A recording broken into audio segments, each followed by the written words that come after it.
between December 41 and early months of 1942, the Germans and the Japanese respectively conquered one country after another in rapid succession. Their initial military victories were overwhelming and seemed decisive. And so it was not sort of illogical calculation for many people, including political leaders and elites, to make that this new order, so to speak, was here to stay for the foreseeable future. What's going on, everyone? Whether you stumbled across our channel through a quirk in the YouTube algorithm, or you're one of our loyal history enthusiasts returning for another dose of the past, welcome. Now, for 1 second, just imagine living under World War II Axis occupation. How would you act? Would you take the path of resistance, or as a matter of survival, collaborate? Today, we're guided by Dr. Aviel Roshwald, renowned historian from Georgetown University. His book, Occupied European and Asian Responses to Axis Conquest, dives into humanity's struggles during World War II. Now, pour yourself a cup of tea or whatever your preferred drink may be, get comfy and get ready for another adventure down the rabbit hole of history. So, let's start with what ignited the drive to take on such an ambitious project. I can't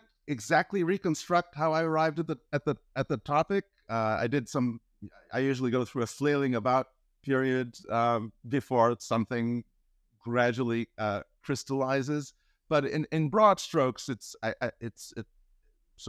suppose related in some ways, maybe contrasted in others with an earlier book I wrote over 20 years ago on ethnic nationalism and the fall of empires during World War I, in which I compared the sort of dynamics of ethnic politics and the emergence of nation states out of the rubble of multinational empires in Central and Eastern Europe and the Middle East in the course of and aftermath of the First World War. So I guess in some very loose sense, this most recent book can be thought of as a kind of sequel in which I look at the politics of identity, among other things, in the context of the Second World War and the Axis powers' attempts to create new empires overnight at the expense of, in many cases, of national independence for other countries during the Second World War. So it's sort of an attempt to reverse, in some ways, the outcomes of the First World War and the responses that expansionist effort provoked. Aviel's inspiration behind this project sheds light on the powerful theme of identity manipulation from 1937 to 1945. It naturally leads me to wonder about concrete examples of how identities were manipulated, exploited, reconstructed, and reinvented due to the events of the war. Well, I mean, I think among the notorious examples is that of the so-called independent state of Croatia that was created under Nazi auspices in 1941 under the control of a puppet regime led by the Ustasha movement, which is a sort of a right-wing terrorist, fascist Croatian nationalist movement. I mean, this is just one example out of various possibilities. But I mean, what's significant? Well, one of the distinctive characteristics of this phenomenon was that this movement was sort of a fringe movement prior to the Nazi invasion. It did not command a majority support in any among the Croatian public prior to the war. There was a Croatian Peasant Party, which was also sort of moderately nationalist, which had long sort of dominated Croatian electoral politics. And in fact, when the Nazis conquered Yugoslavia and chopped it up into smaller states, including this Croatian puppet republic, they initially wanted to work with the Croatian Peasant Party because they recognized that that was the dominant political force in the country. So, logically, it made sense to co-opt that movement rather than some other one. And in general, the Nazis didn't automatically favor fascist fellow travelers in other countries, especially countries whose populations they didn't regard as racially their equals. but to their credit, the leaders of the Croatian Peasant Party refused to be co-opted by the Nazis. So the Germans fell back on this right-wing fascist movement whose leaders had been in exile in places like Italy and Hungary before the war, and who were now sort of metaphorically parachuted in to head up a new fascist state. But that fascist state then pursued a radical agenda of its own that went beyond what the Nazis cared for when it came to persecution, not just of Jews and Roma people, but also of ethnic Serbs. And so the regime took on a life of its own, which then had a transformative impact on Croatian politics, and the legacy of that effort at genocide and ethnic cleansing during the war came back to haunt the region after the breakup of communist Yugoslavia in the 1990s. The use of vivid examples of a world in turmoil lead us to wonder, how did Dr. Roshwald go about selecting the specific case studies to explore, and were there any he wanted to include but had to leave out? Right. Yeah. I mean, my selection of choices are the cases I didn't choose, are not left out because they're less important, or those societies are less, interesting than any others. Not by a long shot. So it had partly to do with trying to organize these cases into thematic structures that lent some kind of coherence to my project, and one of the elements that interested me throughout was the question of how political elites responded to the pressures, constraints, and opportunities of foreign occupation, and how those elites' responses then resonated or not among broader swaths of the population. So for that reason, I left out certain cases that that played prominent roles in the history of the war. For instance, Poland, of course, suffered immeasurably under German, both Soviet and German, and later German occupation, but it was a society that was held in such utter scorn by the Nazis that they didn't even create the opportunity for creating a puppet state in Poland, right? Unlike, say, Croatia. And so in a sense, that left Poland out of my scheme of things, by virtue of the distinct policy that the Germans pursued there. So I could well imagine another book that dealt with stateless societies under Axis occupation, where an example like Poland might hold pride of place. Beyond that, I tried to look for obviously geographical breadth. I mean, including Europe and Asia, but also trying to include countries from different regions of Europe, southern, western, northern, eastern, and in Asia, both include China, but also of course some of the Southeast Asian cases, and my access to information or linguistic resources helped shape some of my choices. I mean, I lacked the languages to do original research in many of these regions, especially in Asia. But Indonesia or the Dutch East Indies was one of my cases, among other reasons, because I can manage to read a little bit of Dutch, and given that the Dutch were the colonial power in the area before the Japanese, that gave me access to some, at least information from the former colonizers' perspective. Unfortunately, not from an Indonesian perspective, but that was more than I had for some other cases. So. The choice of case studies points at something even more complex: the dynamics of collaboration and resistance. Now, how do you think the dynamic of collaboration and resistance played out differently in Europe versus Asia? in the broad scope of things, sort of the first apparent contrast, at least, although I think I try to sort of problematize it a little bit in the book, but the first apparent contrast is between the pre-existing colonial status of many of the Southeast Asian cases, as opposed to the sovereign status pre-existing in many of the European cases. And so on the face of it, this predisposed at least the political elites of some of the Southeast Asian countries to initially greet Japanese, the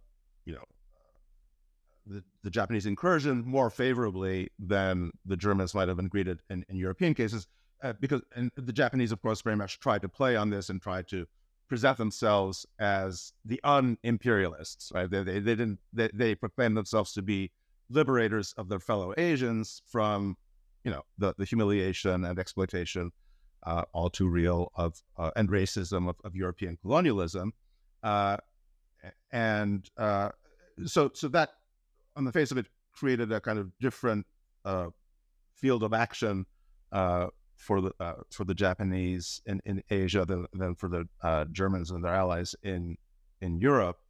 But what I found was that when you scratch beneath the surface, it's not quite as simple as that. And as you mentioned, in the case of a country like Croatia, which had been incorporated into a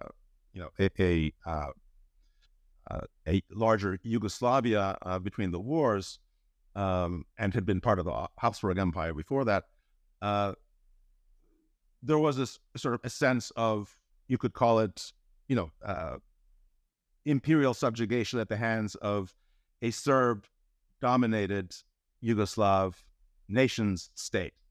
And so certainly the Ustasha regime that the Germans empowered very much played on this and portrayed themselves as liberators of an oppressed Croatian people from the hands of a Serb-dominated Yugoslav oppressor. And right-wing nationalists from Ukraine hoped for similar opportunities at the hands of the Nazis when Germany invaded the Soviet Union in 1941. They ended up being disappointed, and they didn't get status equivalent to what Croatia was able to carve out for itself. And so actually that's what enabled me to include both European and Southeast Asian cases under some kind of comparative rubric, because I realized that in some of the East European cases, the idea that Axis conquest could bring liberation, potentially delusionally, from a history of oppression at someone else's hands, that had some political traction initially, as the equivalent phenomenon did in Asia. And ultimately, what I found was that the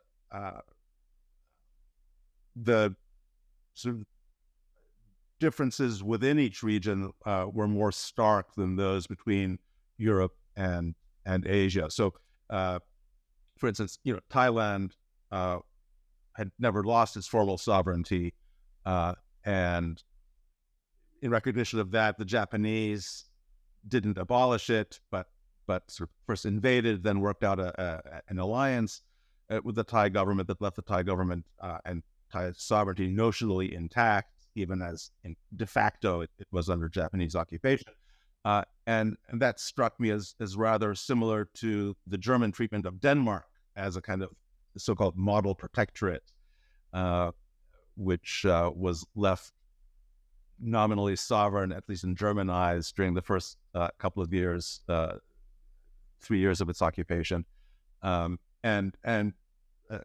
was then pleasantly surprised, so to speak, to see that some Thai politicians at the time made the exact same analogy and saw themselves as a kind of an analogy to Denmark's situation in Europe. And so, in that sense, Thailand's experience was more similar to Denmark than Denmark's was to that of Ukraine Yugoslavia, or than Thailand's was to that of, say, the Philippines.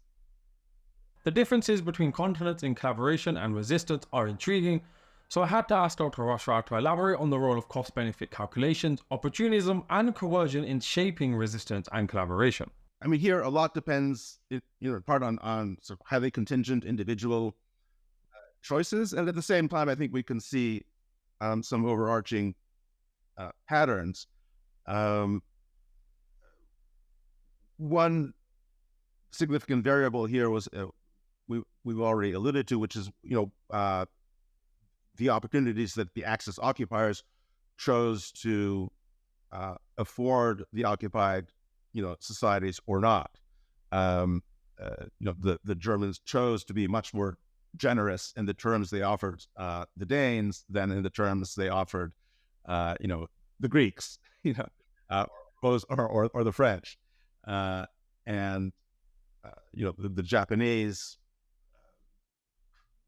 were less atrocious, all things being relative, in their treatment of the Thai population than in their treatment of much of the Philippine population.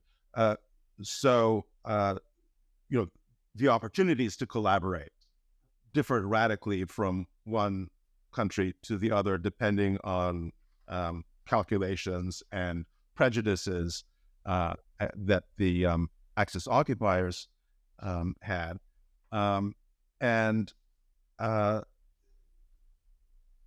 those policies could change over time. Another significant factor was the horizon of expectations. In the initial wake of conquest in, say, Western Europe in 1940, or Southeast Asia between December 41 and early months of 1942, the Germans and the Japanese respectively conquered one country after another in rapid succession. Their initial military victories were overwhelming and seemed decisive. And so it was not sort of illogical calculation for many people, including political leaders and elites, to make that this new order, so to speak, was here to stay for the foreseeable future. In Europe, Britain might still be in the war, but it was offshore. Good luck to it. But we're here on the continent. We're stuck with this new reality, so we have to accommodate to it. And similar set of calculations was the case in many of the Southeast and East Asian cases. So in 1940 or 1942, depending on the region, there were strong incentives for nationalist movements or political elites or various political actors to throw in their lot with the Axis conquerors, be it for opportunistic reasons, because these were the winners, these were the new sheriffs in town, so you want to cozy up to them at whatever moral price that might be, or sometimes for a mix of opportunistic and ideological reasons, as in the case of nationalist leaders who thought, all right, we'll try to carve out a space for ourselves in this new order, or take advantage of the defeat of our former oppressors by these new powers, and hope that we somehow manage to carve out a greater opportunity for self-determination and power under these circumstances. A few years down the road, in 1943, 1944, things look very different. For one thing, the war has started to go very badly for the Axis powers, and anyone with, any kind of access to BBC broadcasts or, other sources of information and interested is becoming aware that, it looks like the Allies are going to prevail in this conflict at some point.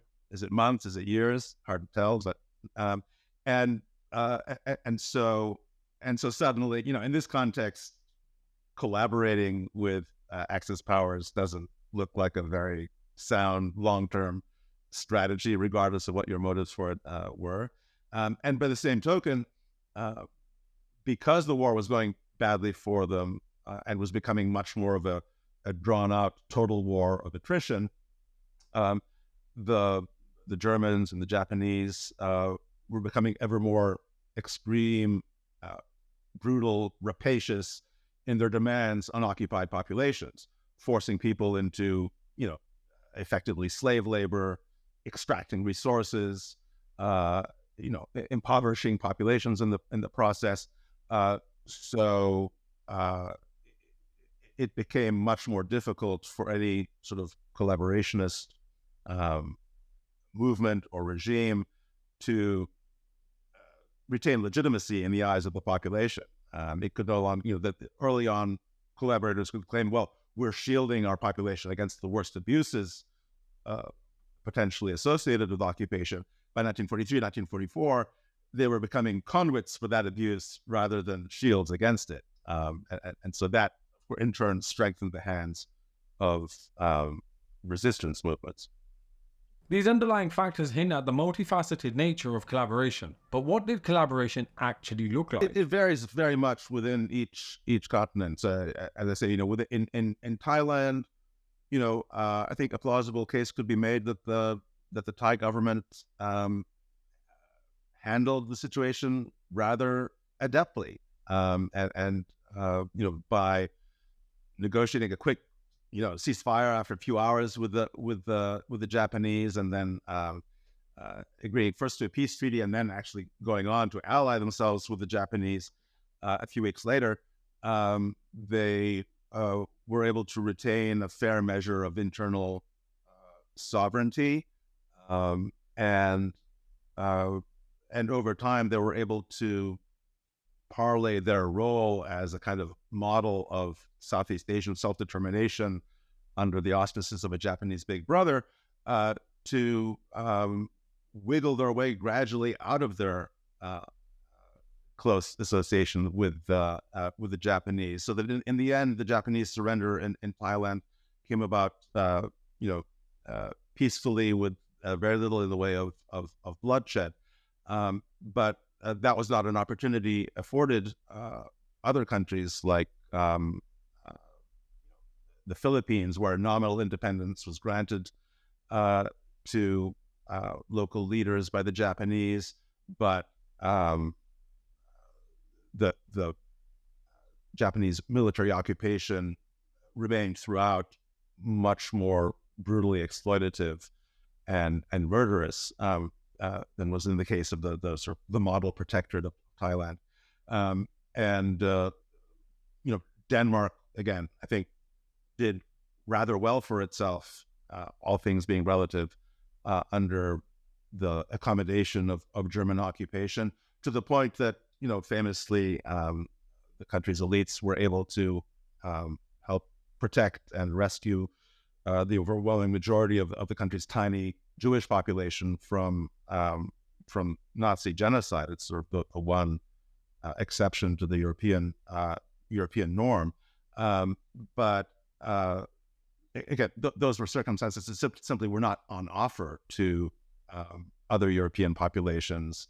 And in general, the Germans, from day one of their invasions of East European countries, treated those populations, not to, especially, of course, the Jews, but also non-Jewish populations, much more brutally and severely than was at least initially the case in Western and Northern Europe, where Jews also were, of course, ultimately selected for deportation to concentration and extermination camps, but where the non-Jewish populations were treated much less savagely during the first years of Nazi occupation. So the variations were enormous between case and case. Again, back in 1940, 1942, local these societies and their leaders could not necessarily know in advance how these dynamics would play out. And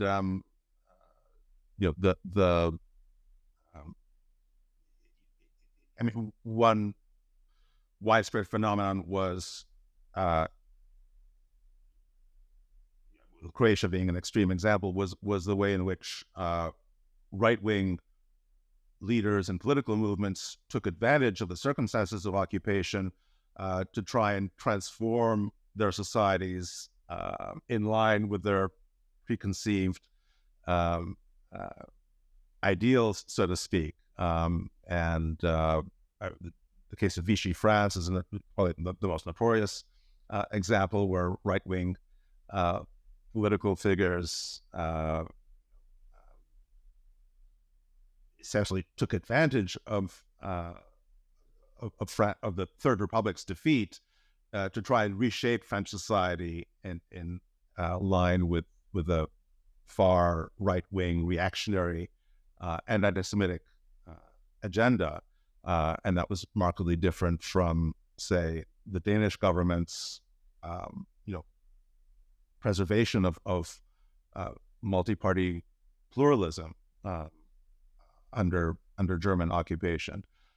Again, something that the Germans chose to allow the Danes to get away with, which is not an option elsewhere. But in any case, the Danes took advantage of that to really preserve the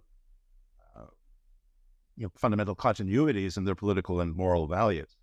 And then you have cases of leaders who are so fixated on one particular set of objectives that they seem blinded to the costs incurred by their societies. And for instance, the Indonesian nationalists are a case I have in mind under Sukarno, who had been jailed by the Dutch, was freed along with some of his comrades by the Japanese. Again, there was a logic initially to thinking, okay, thank God the Dutch are gone. We know there was obviously something very liberating about the sort of the reversal of the racial hierarchy that had long been imposed by European colonists on Indonesian society. But a couple of years down the road, it becomes hard to understand how somebody like Sukarno, who had, been willing to endure open-ended jail time for his nationalist cause under the Dutch, sort of continued his embrace of the Japanese political authorities to the bitter end, and actually, by his own later confession, participated in efforts to recruit native Indonesians for forced labor programs run by the Japanese, which ended up killing tens of thousands, if not more, of his countrymen. And he later justified it by saying, that was the price to pay for maintaining that link to Japanese power, which in turn afforded us the opportunity to carve out Indonesian independence in the aftermath of Axis defeat. But at the time that he was doing this, I don't think he was anticipating Axis defeat. So, it's and again, that's just one of many examples. The same can be said of Ukrainian nationalists, of the Vichy French regime, of any number of other examples from both continents.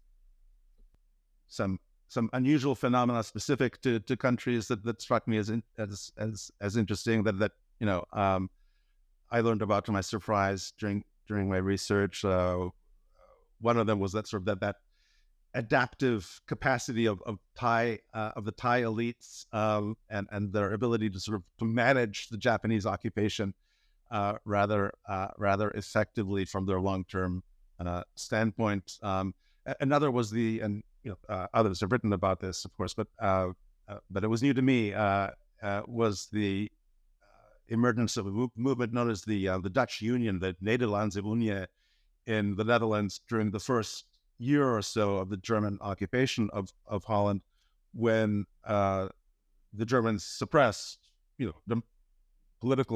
ordinary political activity and the pre-existing political parties, but they allowed for a period of time the creation of a new movement, this Dutch Union, that endeavored to bring together, to cut across pre-existing divisions within Dutch society and create a nationwide movement, which the Nazis obviously hoped they could use to sort of co-opt the Dutch population, but which seemed to gain much of its resonance among the Dutch public by virtue of its potential as an alternative to the Dutch National Socialist Party, the Dutch Nazi Party, which most Dutch people very much hoped to marginalize and prevent from gaining power. I won't get enmeshed in the details about it, but eventually the Nazis snuff this out when it becomes increasingly at odds with their aims, and sadly, even though its leadership initially tries to hew to the idea that Dutch Jews are an integral part of Dutch society, towards the end they started to accommodate German demands to marginalize Jews from the leadership of the movement and to move towards excluding them altogether, which was not enough to save the movement. So it depending on which angle one looks at it from, it can appear to be a collaborationist movement, a movement of accommodation, a movement of resistance. It's sort of all things to all beholders. But for the brief period of its existence, it actually had the largest membership across Dutch society of any political movement to that date in Dutch history, and that was a fascinating phenomenon and one that was rather distinctive to the Dutch experience. So anyway, each country has its own intriguing stories. With collaboration now in context, our attention turns to the broader picture. What was the impact of Axis occupation on Europe and Asia? Well, I mean, sort of most obviously, and I guess you could say is the role that Japanese occupations played as unintended catalysts of Southeast Asian independence after the war. So, in a sense, the Japanese ended up advancing the goal that they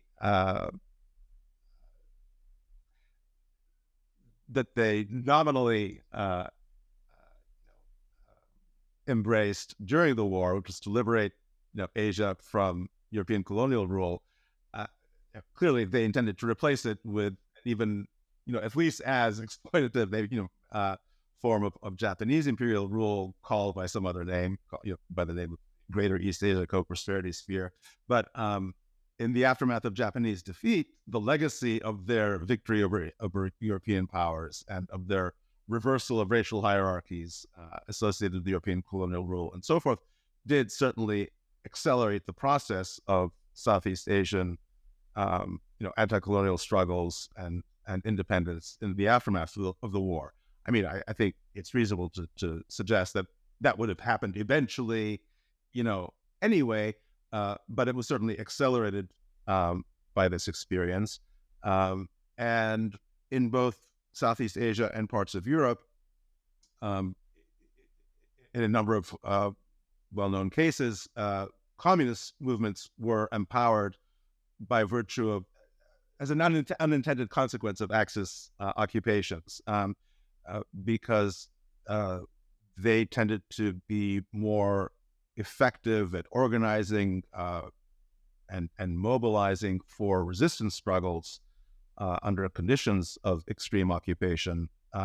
And so following the invasion of the Soviet Union in June 1941, when Moscow gave the green light for, called on communist movements everywhere in Europe and Asia to take up arms against the fascist powers, they did, and in a number of cases, notably China, Yugoslavia, they emerge as the most effective resistance movements, which then positioned them much more powerfully in their societies during the post-war years than the positions they'd enjoyed prior to the war. And so it's thanks to this dynamic that, among other things, that the communists are able ultimately to prevail in the Chinese Civil War, 1946-49. It's due to these dynamics that the communists emerge as the victorious political force in Yugoslavia in 1945, in part with assistance from the British and Americans, among others, because they were the most effective force capable of tying down, several German divisions, unlike their much less effective and determined non-communist rivals. The changes and complexity of occupation surely pose research challenges. So I had to ask Dr. Roshwald, what were some of the major challenges he faced while researching for this book? Right. So obviously, sort of time, language, and sort of access, were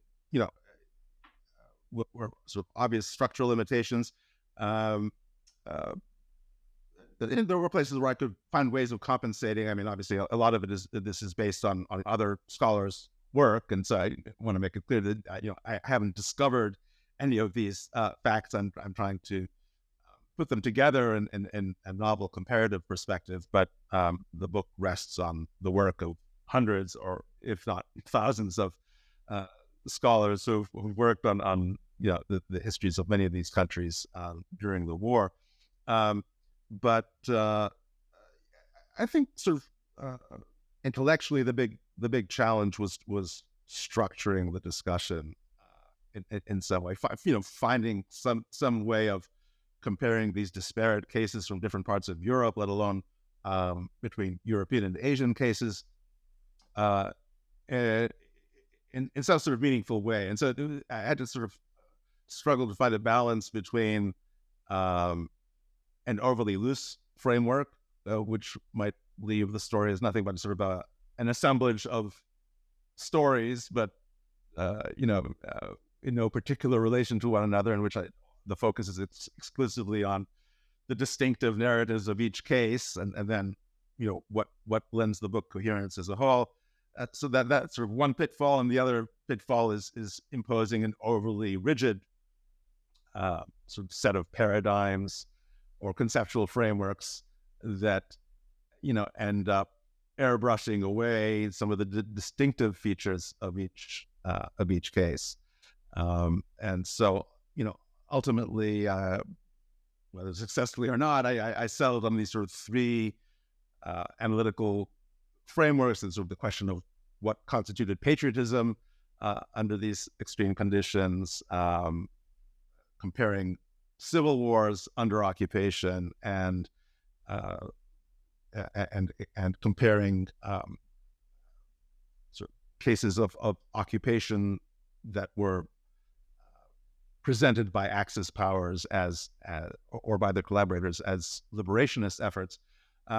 Those three rubrics served as organizing principles for the three parts of the book,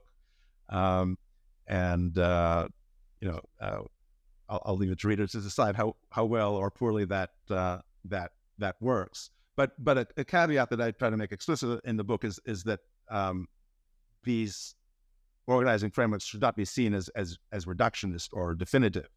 I sort of brought some cases under one rubric rather than another, but they're not mutually exclusive. I look at the French case, for instance, under the rubric of patriotism. What did it mean, if anything, and how was it instrumentalized by divergent parties under the conditions of German occupation? I could just as readily have placed France under the rubric of the chapter on civil wars, although the violence between Frenchmen didn't rise to the level of the cases that I do assign to the Civil War section of the book. Nonetheless, that analytical framework could readily be applied to relations between, say, the Vichy regime, the resistance, and de Gaulle's Free French movement. So someone else could write a book rearranging the cases under the various rubrics. These are all just heuristic tools, analytical lenses. They're not essentializing definitions of what characterized each experience. The ups and downs Dr. Roshwald faced while digging into this research add a whole new layer of depth to the book. Now, we're all curious, and I had to ask Dr. Roshwald what his objective was for his book in terms of adding to the grand scheme of World War II scholarship. I suppose sort of just fairly obviously, I hope it'll encourage renewed attention to the experience of occupation as a kind of defining experience of the war for a huge proportion of the population of Eurasia. When we think of World War II, first thought might, not unreasonably, have to do with military combat and bombing campaigns and conventional as well as unconventional forms of violence associated with the conflict itself, and very good reasons for doing so. But I hope this book reminds people that for tens or hundreds, ultimately hundreds of millions of people across Europe and Asia, the predominant experience of the war was trying to survive under the hegemony of a newly ascendant and brutally imperialist powers. And for much of the population, the war was bookended by major battles in which territory was gained or lost by one side or another to the conflict. But between those bookends, people lived under a sort of a new paradigm whose duration was indeterminate and whose impact on social structures, political institutions, fundamental moral values, interpersonal relations, you name it, was profound. And of course, I hope to encourage the comparative approach to history more broadly. Having delved so deeply into this period, Dr. Roshwald must feel a connection to the people who shaped it, and a part of him must want to pick the brains even more. So I had to ask him, if he had the chance to share a meal with any historical figure from the World War II era, who would he choose and what would he ask them? I mean, from a purely selfish point of view, I need to figure out who had the best chef. And then... But leaving that aside, actually, the figure who comes to mind does not feature in my book because, as I say, I don't deal with Poland per se. I mean, Polish experience comes into the book in the context of sort of Ukrainian-Polish fighting in 1942 to 45. But in Poland itself, sort of a notable figure is that of Jan Karski, Jan, Karski is Karski, who's someone who in principle, I could have had the opportunity to have dinner with. I didn't, because he ended up a professor at Georgetown University, where I teach, in the government department for many decades. By the time I got there, he was retired. He passed away some years later. I never had the opportunity to meet him. But he's become, I think, a well-known figure, certainly at Georgetown, but beyond. He was a hero of the Polish resistance against the Germans during the Second World War, and he took enormous risks to bring the story of the Holocaust, as we've come to know it, to the Western world. Essentially, at some point in think it was 1943, 42 or 43, he was captured by the Germans, tortured for information, refused to give up information, ended up in the hospital as a result of the injuries inflicted on him by the Germans, and was then, and they wanted to keep him alive so they could torture him some more, and extract information from him. But thanks to some Polish staff in the hospital, he was able to escape. And at that point, the decision was made to, and this has been written about in histories and biographies and fictionalized in a play. But in any case, it was decided to send him as a courier to London and Washington and so forth, because he was now known to the Nazis and couldn't be, they could print, publicize his face everywhere, make it impossible for him to do effective work underground. So better to find a way to smuggle them eventually by via British submarine to away from the continent.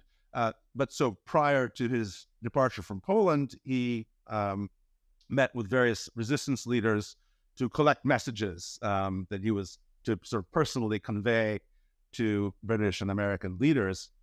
And in that context, he met some Jewish underground figures who offered to smuggle him into the Warsaw Ghetto, what was left at that point of the Jewish ghetto the Germans had created in Warsaw, to see for himself what was going on there. There's a really moving segment in Claude Lanzmann's famous documentary Shoah, in which Karski is interviewed, breaks down at one point, leaves the room, comes back in, and recounts his experience. So he brought these unimaginable experiences with him to London and Washington, to little avail, but he did what he could. And then went on to teach for decades at Georgetown in the government department. In fact, he didn't speak much of these experiences until decades later, when he was interviewed by Claude Lanzmann for that film. And then he mentions there, I don't teach this to my students at Georgetown. It was obviously a traumatic thing for him to dig it back up. So anyway, he's someone I deeply admire, and I wish I had dinner with him while he was still alive.